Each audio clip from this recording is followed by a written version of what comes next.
Hello, my name is Rachel and I'm here today to do my favourite books of 2016. 2016 was kind of a good reading year. I think it was not as good early on because I was still doing my degree and I could not do a lot of reading because it was my final year of my degree and it was hard and it sucked and ugh. But the minute I finished, I was like, I'm free, I'm going to read what I want, and it's been absolutely brilliant and fantastic since then.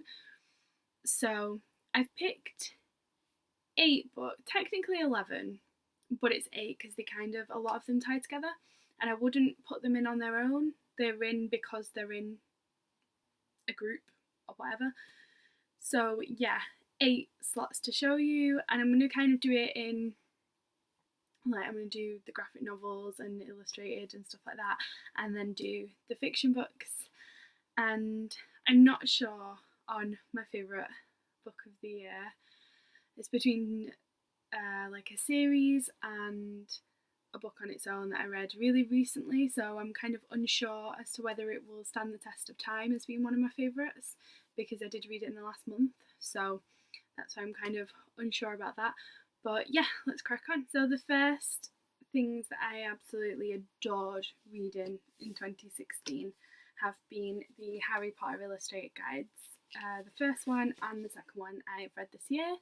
This one I got for either my birthday or Christmas in 2015, but didn't get to it till late 2016, around October time, I think. And absolutely adored it. Was fantastic. Loved the illustrations. And then I got this around my birthday and read it in December and loved it.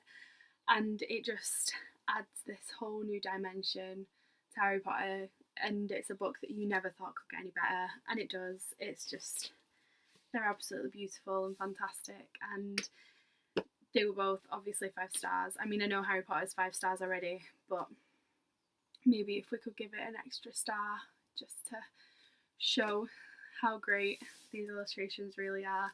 Jim Kay has definitely completely understood Harry Potter and just done the best illustrations. So yeah, they were some of my favourite things to read in 2016. Already jumping ahead there. And then next I'm going to do my favourite graphic novels of the year. So the first is the first proper graphic novel that I've read. I read some like Death Notes and stuff when I was younger, but obviously they're anime and I haven't read them for ages. So this was the first like proper graphic novel that I read, and it was Through the Woods by Emily Carroll. I gave this 4.5 stars. I remember there was one story that I thought didn't have a very good ending, so that's why. But the artwork in here was just absolutely phenomenal. This was my favourite story actually, the one about the 2 sisters and they like lie to people. My friend Jana, that's it. They lie to people and say they can talk to the dead, and then one of them gets taken over. I think I can still remember every story that was in here, which is quite a feat, seeing as I read it like 6 months ago, which just shows how much of a great story it was. And I just really liked that the artwork was different for every story. Like, it felt like you could easily have thought it was a new person illustrating it because they were so different, which I thought made it really refreshing as you moved on to the next one. So this is definitely a favourite of the year. And the next one is Jane the Fox and Me by Fanny Britt and Isabella Arsenault. This was a fantastic read for me. I read Jane Eyre this year, so it was quite nice to kind of, I think I was reading Jane Eyre whilst reading this, and that was nice, a nice little like mix. And I just loved the way this was illustrated, and the girl in it has very similar body issues to me, in terms of how she views herself. So it was quite a nice book to read because it kind of shows why she shouldn't have those views and why she isn't as horrible as she thinks she is. And there's these beautiful pages of colour whenever she's talking about Jane Eyre, which I just absolutely love. And yeah, I read this because I saw Mercedes from Mercy's Bookish Musings talking about it, and I'm so glad that I saw that video because I absolutely love this. So yeah, that was a 5 out of 5 stars. And then the last one I also gave 5 out of 5 stars, and it was The Gigantic Beard That Was Evil, which I've recently reviewed in my December wrap up. This was a really recent read for me, actually, just like Boxing Day, I think it was. And I read it with my girlfriend in bed, and it was just the cutest thing. I don't know if I'd have put it in my favourites if it weren't for the fact that it was just one of my favourite times of the year, and it was so cute, the way we read it and stuff. So I don't know, maybe it's the experience of reading it that I loved, but yeah, this was phenomenal. Absolutely adored this. And Stephen Collins is a very funny author. There were so many things in this that just, I was like proper wetting myself, and we had to just stop reading. I was laughing so much. So I would definitely recommend this, especially if you've not read a lot of graphic novels and you think they might be hard to get into. This is very accessible, so this was fantastic. So that's the end of the graphic novels that I've read this year. So this is the fiction. The top ones are classics and the bottom ones are my favourites. So the classics didn't quite make it to favourite, but they made it pretty high. So the first set is To Kill a Mockingbird and Go Set a Watchman by Harper Lee. This one I read them both in the space of a month of each other. I think it's quite lucky because I've never read To Kill a Mockingbird before, so I didn't have these really high expectations for Go Set a Watchman, which I think was really good, because I think that one of the reasons people don't like this is that they read this when they were a child, they have such nostalgia around it, they love it so much, and then they go to read this and they think nothing's going to compare, and going in with that mindset, you're never going to enjoy it. So I was quite glad that I wasn't going in with that, and I just absolutely adored this. I think I gave this either 4 or 4.5 stars, because I thought the ending could have been better. I liked the ending that happens at the courthouse, and then it kind of carried on afterwards with some stuff with Boo Radley and stuff like that. I don't want to spoil it for anyone, but I kind of felt like it could have stopped at the courthouse, so that's why I wasn't as fond of the ending. But this I gave 5 stars. This it was very, very directed for the kind of reading I enjoy, and we have Jean Louise in this. I think is a very feminist character, in terms of she doesn't know what she wants to do. She don't want to just marry some boring guy. She wants to go out and live her life, and I absolutely adored this one. I really did, and I didn't like the criticisms I heard of this about Atticus, with people saying they turned his character on his head and stuff, and I don't think she did. I think she just created a human character instead of this god that people see when they talk about this one. And he is a fantastic character, but everyone is human, and he isn't racist in it or anything like that, I don't think. I think he just has a different view, and that's the whole point. They're trying to make her a real person, and I adored that. I thought it was fantastic. So I actually did like this a lot better. I'd be interested to see if other people did, because I think I'm one of the only people who, number one, liked the ending of, actually adored the ending of this, and 2, think it's better than To Kill a Mockingbird. I think a lot of people do not feel that way, so it'd be quite interesting to see. But yeah, there was those 2. I'm counting them together.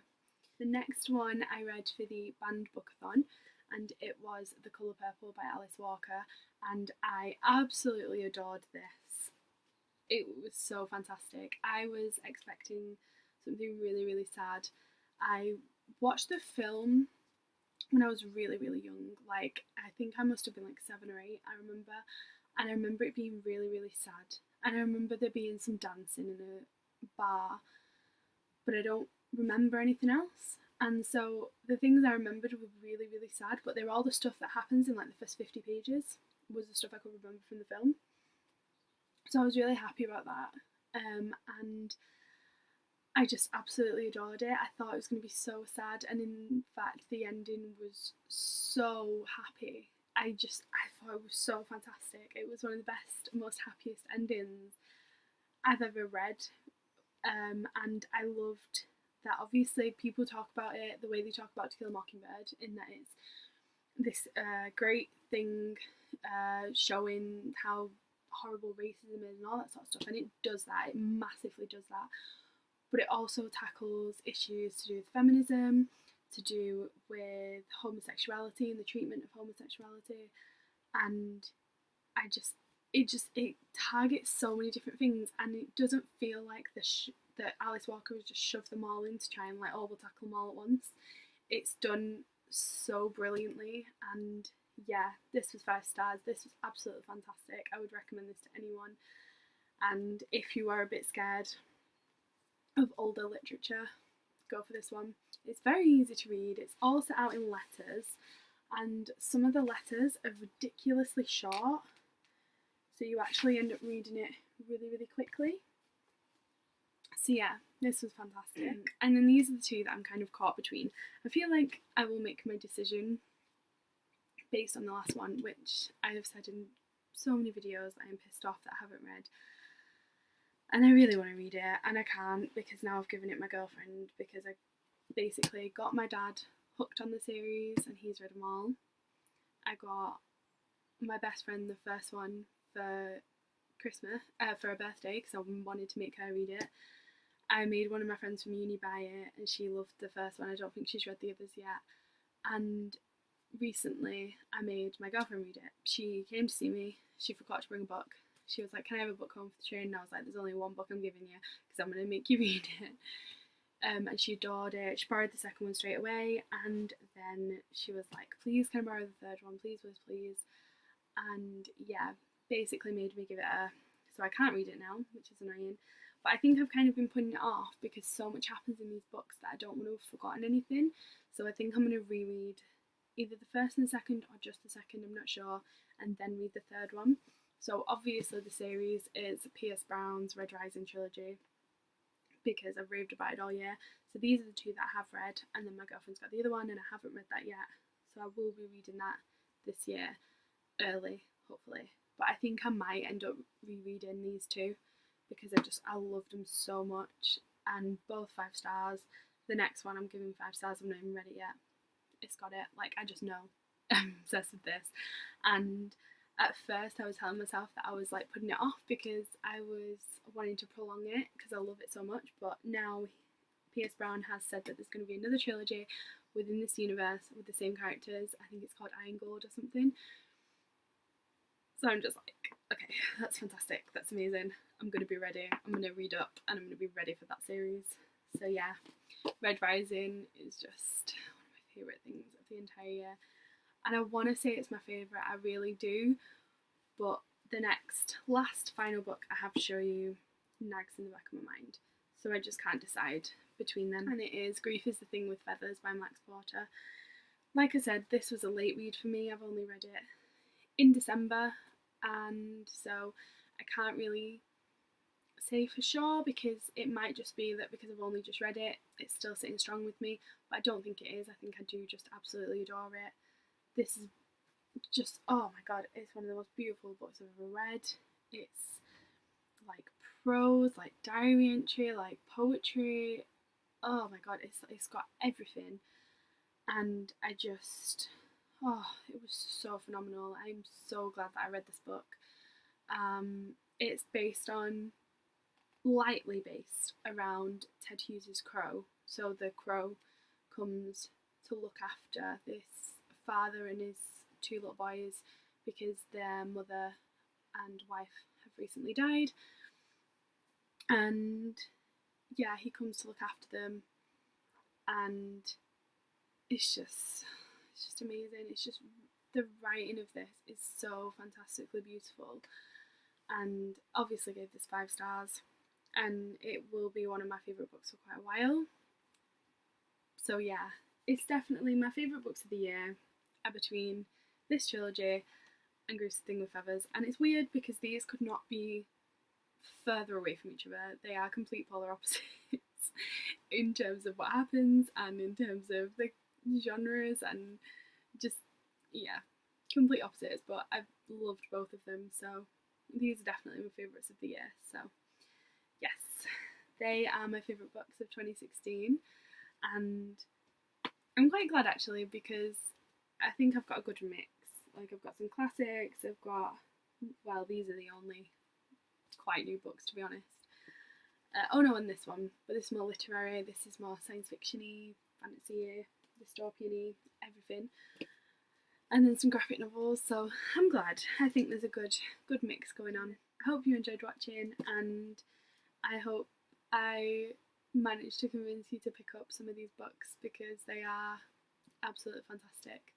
Thank you very much for watching, and I will see you next time. Bye!